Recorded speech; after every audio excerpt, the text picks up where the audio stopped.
అందుకునే రైతులకు సర్కారు ఊరట కలిగించింది.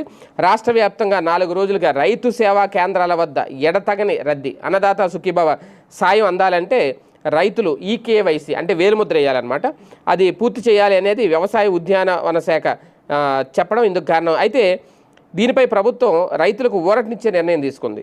రైతులందరూ రైతు సేవా కేంద్రాలకు వచ్చి ఈకేవైసీ చేసుకోవాల్సిన అవసరం లేదని, ప్రభుత్వం వద్ద వివరాలు లేని కేవలం 1.45 లక్షల మంది రైతులు మాత్రమే వేలుముద్ర వేయాలి అని చెప్పి స్పష్టం చేసింది. ఈ మేరకు వారి జాబితాలను ఆర్ఎస్కేలకు పంపించింది.